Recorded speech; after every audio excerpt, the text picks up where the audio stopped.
Assalamualaikum warahmatullahi wabarakatuh. Sampai ketemu lagi di channel Personal MFM ya, di mana di channel ini kita berkomitmen untuk selalu sharing pandangan, sharing wawasan, sharing ilmu supaya kita makin improve dari hari ke hari ya, teman-teman. Nah, bila lu semua pada percaya dengan misi bahwa hal terbaik yang bisa kita lakukan di bumi ini adalah memanusiakan manusia agar tempat tinggal kita semua ini makin nyaman dan makin berkelanjutan buat kita semua, mangga banget buat subscribe dan komen di channel ini supaya itu jadi energi buat kita makin semangat nih untuk bikin video-video yang bisa berbagi wawasan ke teman-teman semua. Nah, karena memang masih rame ya soal kereta cepat, di kesempatan kali ini kayaknya boleh nih ya kalau kita lihat nih kereta cepat Jakarta-Bandung dan mungkin ya kita sedikit nih sebagai teman-teman buat teman-teman yang Muslim terutama kita coba refleksi lagi seperti apa sih krusialnya transportasi untuk kemaslahatan umat dan kenapa gue lagi pengen bahas ini karena kadang-kadang ada aja ya teman-teman yang rada radikal gitu dalam berislam. Mereka merasa bahwa mobil itu buatan kafir, jangan dipakai gitu kan. Mobil itu bid'ah gitu kan, sesuatu yang baru gitu kan. Kita naik onta aja, ya udah lu aja yang naik onta gitu. Yang jelas sih kalau dari Allah sih, memang dari ayat-ayat Al-Quran yang ada, yang nanti akan kita bahas di sini, itu tuh ya emang transportasi modern tuh penting untuk kemaslahatan umat gitu. Dan kita terbuka terhadap teknologi. Nah, jadi gini teman-teman ya, kan kita lagi emang ada kereta cepat Jakarta-Bandung ya. Itu kan proyek Indonesia dengan Cina. Nah, ini tuh kereta macam apa sih? Jadi kereta api cepat tuh intinya adalah kereta berkecepatan tinggi yang kecepatan maksimalnya itu lebih dari 350 km per jam. Intinya apa? Dengan kecepatan segitu, lu bisa nyampe Bandung dari Jakarta atau lu bisa nyampe Jakarta dari Bandung kurang dari sejam, mungkin setengah jam udah nyampe. Nah, itu kan asik banget ya. Artinya kan kalau selama ini kita 3 jam di situ bisa efisien banget waktunya gitu. Nah, dan di sini pun juga bisa dikatakan ini proyek strategis nasional ya, karena ini bisa menjadi percontohan dan bisa jadi semacam pecah telurnya Indonesia untuk masuk ke high tech infrastruktur nih ke depan. Harapannya emang ini selesai di tahun 2023, beroperasi optimal di tahun 2024, walaupun kayaknya sih akhir tahun 2023 ini udah mulai bisa uji publik ya. Nah, terus manfaatnya apa aja nih kalau misalnya kita lihat nih ya kereta cepat Jakarta-Bandung. Yang jelas mobilitas akan naik, konektivitas akan naik, kesejahteraan masyarakat juga tentunya akan kena dampak yang akan bisa bertumbuh ya. Karena nggak mungkin ketika ada infrastruktur baru ekonomi nggak tumbuh.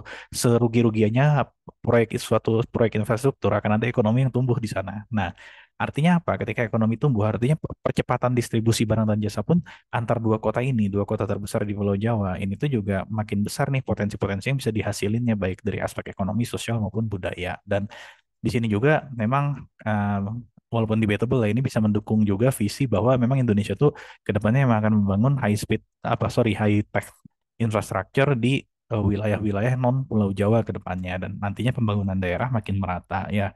Hopefully seperti itu ya. Nah, cuma memang kemarin tuh pada saat pembangunan tuh ada tantangan dan kontroversi ya teman-teman. Jadi kayak misalnya udah jelas lah kalau misalnya ada pembangunan kayak gini ada penggusuran, ada polusi, ada gangguan terhadap lingkungan. Ya itu klasik lah. Cuma kalau misalnya kita nggak membangun kan memang itu udah ada hitungan benefit cost-nya ya. Kalau emang misalnya kita nggak membangun ya ketinggalan juga bangsa ini. Bukan ketinggalan karena emang kita rakus ya, namun memang ketinggalan karena kita masih jauh nih dari mensejahterakan masyarakat untuk semuanya bisa makan kenyang tiap hari kan. Nah, berikutnya yang harus kita lihat juga adalah dengan adanya dampak-dampak seperti itu kan kita udah bisa melakukan mitigasi dan adaptasi yang komprehensif nih dari proses yang pembangunan ini kan dari tahun 2008 sampai sekarang 2023 ya memang mulai groundbreaking 2016 ya artinya kan 7 tahun ya sampai akhirnya bisa berjalan operasional gitu ya ini harusnya manfaatnya ini juga bermanfaat buat masyarakat ya dengan kerja keras yang udah segitu lama modalnya juga nggak kecil. Nah, terus berikutnya di sini juga ada tantangan karena nantinya di sini travel-travel, kereta api itu sendiri, mobil-mobil gitu kan, itu akan terkena persaingan dengan moda transportasi lain yang lebih murah dan lebih familiar. Bis-bis juga bisa kena. Nah, ini mungkin nantinya ke depannya akan jadi tantangan juga untuk transportasi-transportasi alternatif ketika melawan kereta cepat ini ya. Dan yang terakhir itu adalah yang harus dipertimbangkan juga adalah ketergantungan terhadap teknologi dan investasi dari Cina nih, teman-teman ya. Jadi ini kan memang proyek strategis dari Cina, milestone development, salah satu milestone development pertama untuk high tech infrastructure. Nah, kita nggak tahu nih ke depannya apakah kita bisa bangun ini sendiri atau tetap ketergantungan ya. Apakah memang kemarin itu cuma membangun atau transfer teknologi juga nyampe? Nah, itu yang mungkin masih jadi tantangan kita ke depannya. Nah, terus gimana sih teman-teman ya kalau kita lihat transportasi itu dalam perspektif agama Islam nih ya sebagai teman-teman yang Muslim ya buat kita semua yang beragama Islam ya. Jadi pada dasarnya kan agama kita mengajarkan bahwa segala hal yang sifatnya muamalah itu mubah dan juga universal serta komprehensif. Artinya Islam tuh memang karena dia sifatnya universal dan komprehensif, harusnya Islam ini bisa ngasih panduan. Nah, bagi seluruh aspek kehidupan manusia, transportasi di dalamnya. Karena kalau misalnya ternyata Islam nggak bisa memberikan panduan bagi aspek transportasi, udah lu tinggalin aja agama Islam gitu. Karena agama apa gitu yang tidak bisa adaptif dengan perkembangan zaman. Nah, di mana karena memang agama Islam ini bisa adaptif, nah makanya gue pun masih suka nih dengan konsep-konsepnya gitu kan. Jadi ke laut aja ya tuh teman-teman yang pada bilang naik onta, kereta itu bid'ah gitu kan, suruh aja ke laut gitu lah mereka-mereka itu. Nah, berikutnya di mana kan emang udah terbukti juga ya dari perjalanan Rasul dari tahun ke tahun gitu. Bahkan teknologi pas Rasul kecil dan Rasul itu tumbuh dewasa aja, walaupun tidak begitu signifikan, teknologi itu berubah, tren itu berubah gitu. Artinya apa? Islam tuh tidak menolak perkembangan sains dan teknologi. Ketika Rasul aja nggak menolak di eranya, apalagi sekarang gitu kan. Nah, kalau emang misalnya dulu teknologi buat perang aja diadopsi perubahannya, kenapa sekarang untuk teknologi yang sifatnya kemajuan masyarakat sipil nggak diadopsi? Nah, artinya selama tidak bertentangan dengan nilai-nilai syariat Islam, harusnya transportasi itu tuh juga salah satu yang teknologinya harusnya diadopsi, apalagi ini untuk kemaslahatan umat kan. Nah, terus berikutnya juga Islam itu sendiri dalam banyak ayat-ayat yang disampaikan itu juga mengakui pentingnya transportasi bagi kehidupan manusia. Buat apa? Buat memenuhi kebutuhan kita, ngembangin potensi kita, mencapai tujuan mulia. Nah, yang itu tuh bahkan udah diakui itu dari sebelum Rasulullah itu diturunkan wahyu. Nah, terakhir itu kita yang penting gini ya, kalau kita sebagai umat muslim kan memang kita ditekankan ketika ada sesuatu yang baru kita harus selalu bijak dan bertanggung jawab, memastikan bahwa apa yang baru ini tuh merupakan sesuatu yang memang bermaslahat buat kita semua. Dan transportasi Jakarta-Bandung gitu kan cepat dari 3 jam sekarang jadi setengah jam.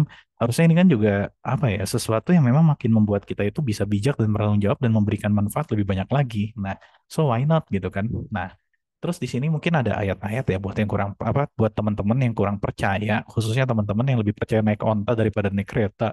Jadi ayat-ayat Quran itu tuh sebenarnya kalau misalnya kita lihat ya, kalau kita ngomongin apa di surat Yasin ada jam 142 fil fulki falaki ya subahun gitu kan ya. Memang Allah itu menciptakan alat transportasi buat memudahkan manusia. Dalam kasus itu yang memang dipakai itu kapal gitu kan.